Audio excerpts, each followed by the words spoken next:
हम गायिका नीतू राज अपने सब भोजपुरी भैया लोगन के पांव छू के प्रणाम करता नहीं हृदय से।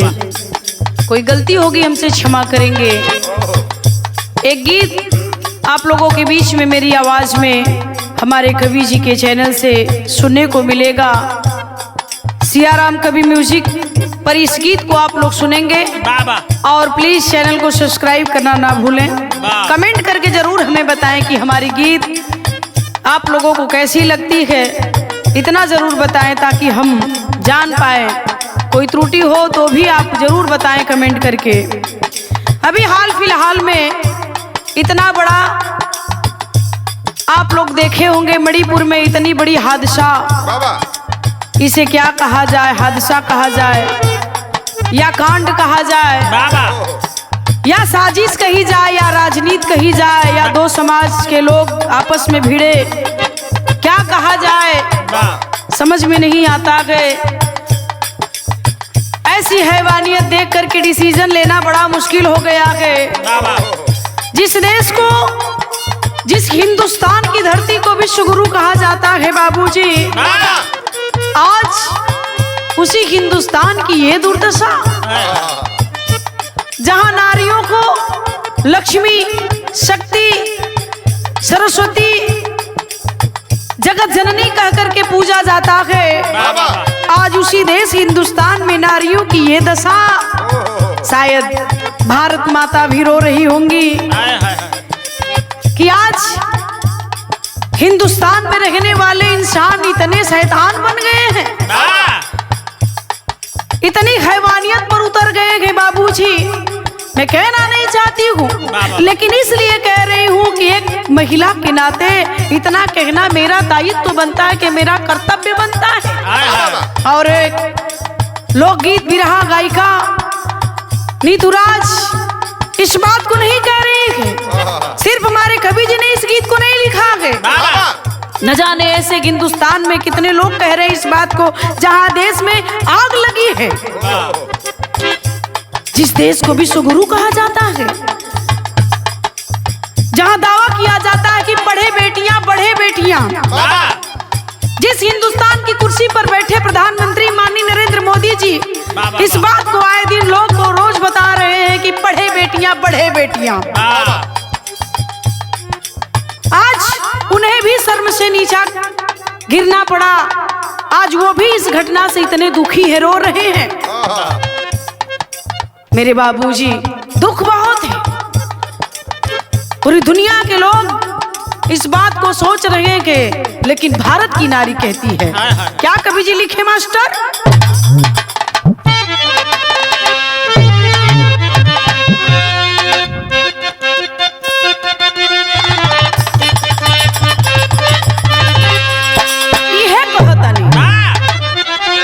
मणिपुर के देखी के हालतिया ये बाबूजी, मणिपुर के देखी के हालतिया ये बाबूजी, राम और रतिया हो देशवा के,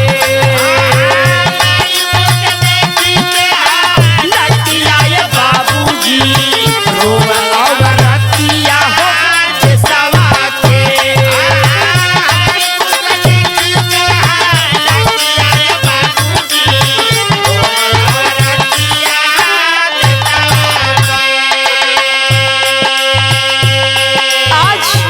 नारी जाति रो रही है, नारी जाति के साथ इतना घिनौना अपराध।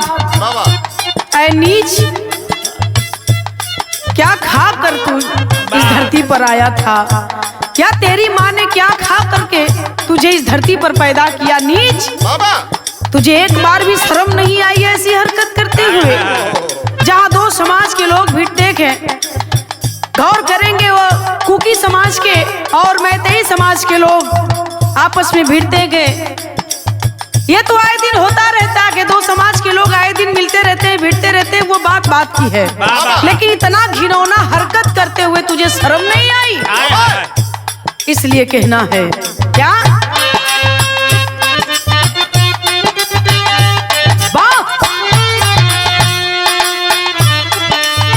भाई के समन्वय आज भाई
के सामने 21 साल की उसकी बहन है, 19 साल का भाई है, और भाई के सामने एक बहन को बदन से एक एक कपड़ा नोच करके निकाल दिया जाता है, और उसी भाई के सामने उस बहन के साथ एक लोग, दो लोग नहीं, 4 4 5 5 लोग इतनी बड़ी हैवानियत करते हैं।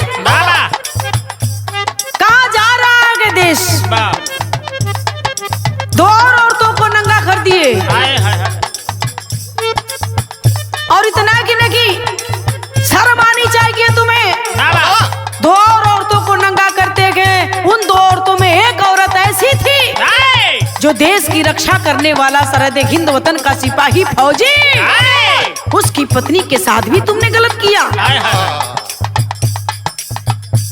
जो देश का रक्षा करता है, अगर देश का रक्षक फौजी सरहद पर आंखें मूंद ले, ऐ नीच हरकत करने वालों, तो ना तुम रहोगे ना ये देश रहेगा। बड़ा अच्छा इनाम दिया कि तूने अपने देश को एक फौजी की पत्नी के साथ इतना बड़ा अपराध करके नंगा करके तुम परेड घुमा रहे हो। इसलिए मैं कहना चाहती हूँ बाबू, क्या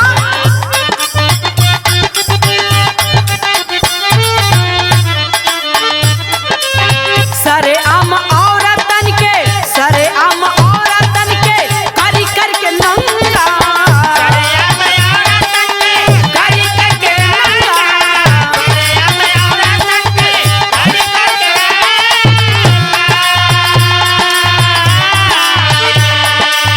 गाँव में घुमाई हरकत, गाँव में घुमाई हरकत करी दिहला गंगा, गाँव में घुमाई हरकत करी दिहला गंगा, गाँव में घुमाई हरकत करी दिहला गंगा।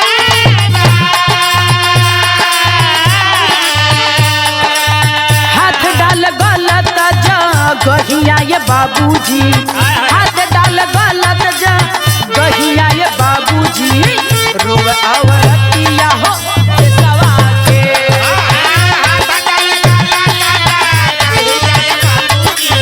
रोव औरतिया हो देशवा के।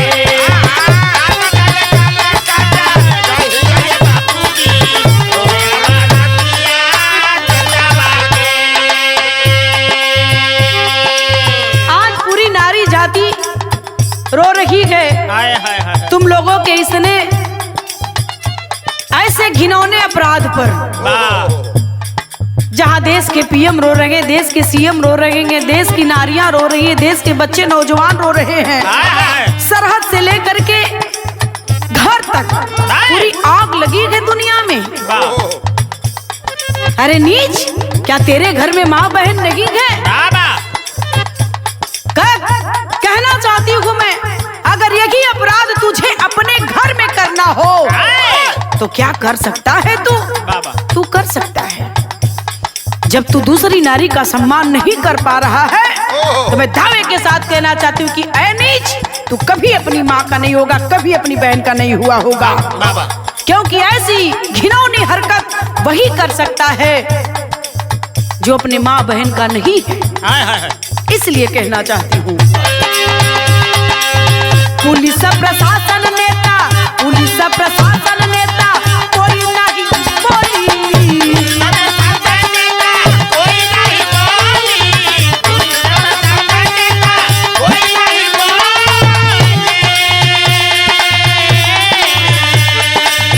ऐसे निक मार देतन खुले आम गोली, खुले आम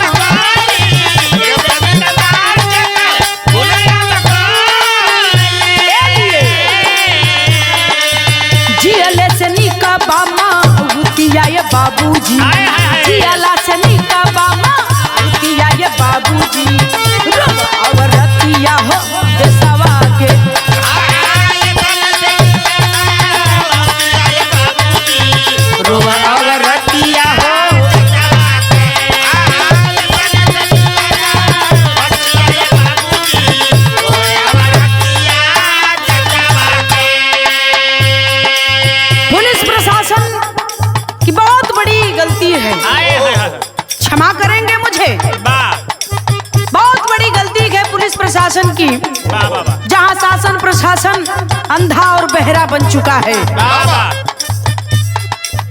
असहाय छोड़ करके तुम भाग निकले, उन लोगों के हवाले कर दिया तुमने जो रक्षक हैं, जिन्हें अपनी रक्षा करने के लिए बुलाया गया, बाकी रक्षक उन हैवानों के हवाले कर छोड़ भाग करे। भाग खड़े हुए तुम लोग, आखिर क्यों? क्या तुम्हारे पास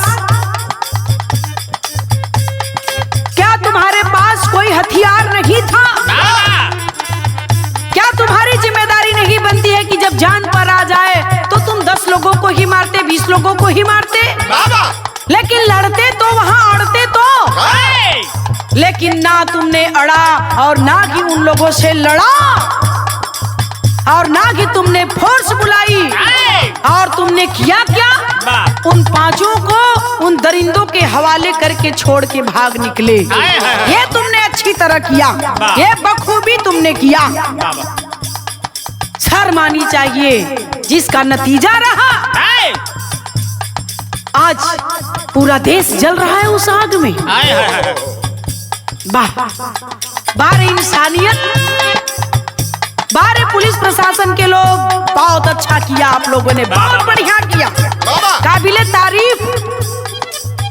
इस हक से कोई फौजी सरहद हिंद वतन की रखवाली करेगा, उसे कसम दिया जाता है जीना इस देश के लिए, मरना इस देश के लिए है। और उसी के परिवार के साथ आज ये हालात है, तो किस अधिकार से, किस कलेजे से एक फौजी सरहद वतन की रखवाली करेगा? मैं सवाल करती हूँ आप लोगों से, अगर नहीं कर पा रहे हो तो छोड़ दो नौकरी, छोड़ दो ड्यूटी, दे दो इस्तीफा, चूड़ियां पहनकर बैठ जाओ। कम से कम ये नारी जाति इतना तो जान जाएगी कि अब मेरी रक्षा करने वाला कोई नहीं, हमें अपनी rक्षा स्वयं करना है। करना पड़ेगा, कोई यूं ही फूलन देवी नहीं बन जाता है। नारियों को जहां रोटी पकाना आता, वहीं बंदूक चलाना भी आता है। यूं ही फूलन देवी नहीं बनी थी। सवाल है मेरा आप लोगों से बाबू, बहुत कलेजे में दर्द है, दुख है, कहना चाहती हूँ मैं। बारे माननीय प्रधानमंत्री जी, नारा इनका था, क्या नारा था?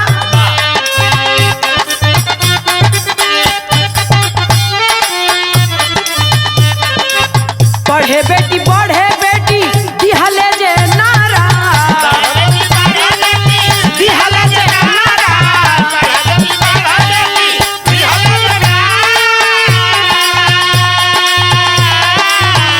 जिसने ये नारा दिया, बढ़े बेटियां, बढ़े बेटियां, मैं उनसे कहना चाहती हूँ, वही के शासन में, वही के शासन में खेल होला सारा, वही के शासन में खेल होला सारा, वही के शासन में खेल होला सारा।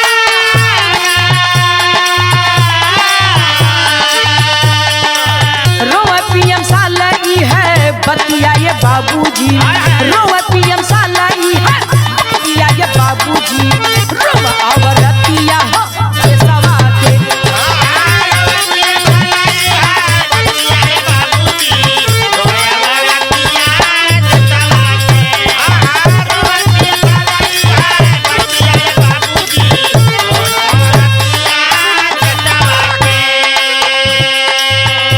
कहना पड़ा।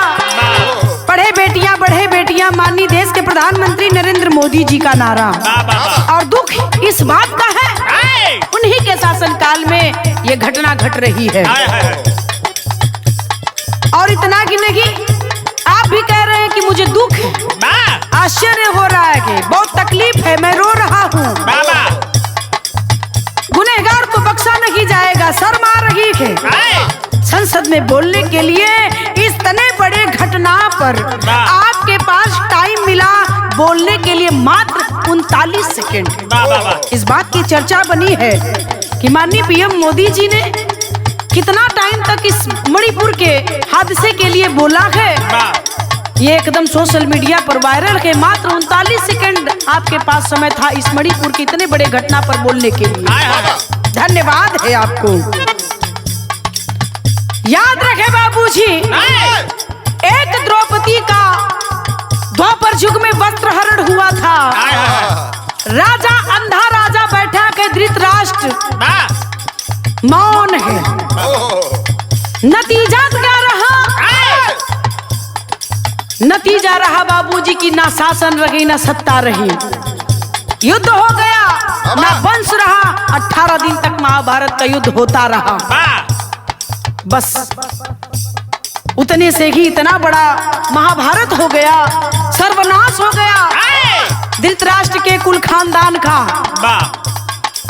मेरा निवेदन है आप लोगों से, मत होने दीजिए इतना बड़ा महाभारत जो द्वापर में हुआ आज दोहराया जाए। रोक लीजिए बाबूजी, बहुत बड़ी तबाही आने वाली है। रोक लीजिए माननीय मोदी जी। एक आतंकवादी अगर कोई गुनाह करता है तो उसे आप फांसी लटका देते हैं। 2 को फांसी लटकाया, 3 को लटकाया, आखिर आज आतंकवाद बंद हुआ। मैं ये नहीं कहती हूँ कि एकदम खत्म हो गया, लेकिन बंद हुआ है, कम हुआ है, कम हुआ है। लेकिन अगर इसी तरह से आपने इन गुनहगारों को छोड़ा तो ये ना खत्म होगा ना कम होगा, ये बढ़ता जाएगा। इसलिए मैं आप लोगों से कहना चाहती हूँ कि इसे रोका जाए। ऐसे गुनाह करने वालों को बख्शा नहीं जाए। कहना है क्या?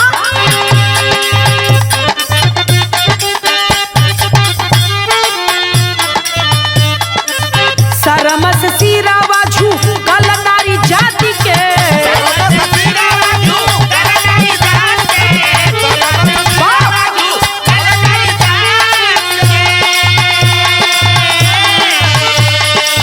रोई रोई कहेली, रोई रोई कहेली पकड़ के नीचे घाटी के।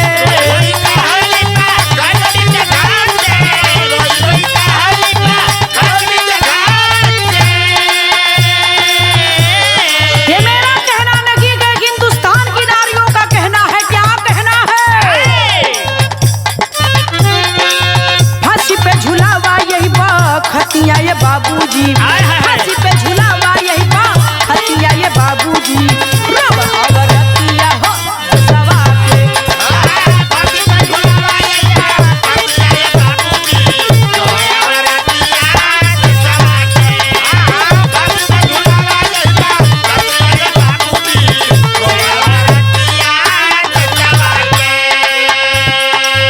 ऐसी नीच हरकत करने वालों को मैं माननीय मोदी जी से एक ही निवेदन करना चाहती हूँ। अगर आपको यह बात पता चल ही गई है, अगर वो 9 सेकंड का वह वीडियो वायरल नहीं होता तो शायद इस बात को कभी कोई जान नहीं पाता। जहाँ नेटवर्क भी काम नहीं कर रहा है, ऐसी अनेकों घटनाएं वहाँ पर घट रही है, लेकिन कोई जान नहीं पा रहा है। आज ये 19 सेकंड का वीडियो वायरल होता है और दुनिया को हिला कर रख देता है। गौर करेंगे। इसलिए मैं आपसे कहना चाहती हूँ पूरे नारी समाज की तरफ से, ऐसे नीच हरकत करने वाले नीच को आप तुरंत तत्काल फांसी लटका दीजिए। ऐसे 10-20 लोगों को जैसे कि आप फांसी लटकाएंगे, ऐसा गुनाह करने वाला 200 बार नहीं 2000 बार सोचेगा। है लिए कहे के पड़ल का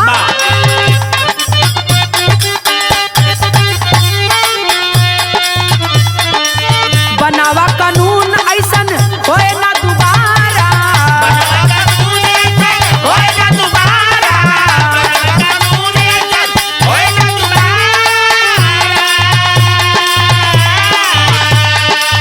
पीड़िता के हर तारा देई के सहारा, देई के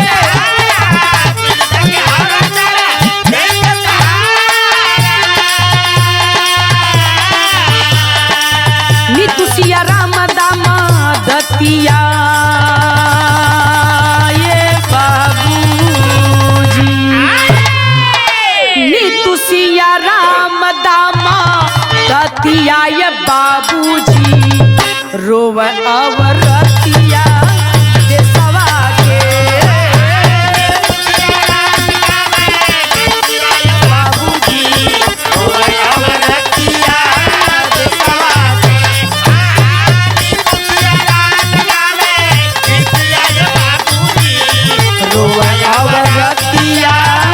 देशवा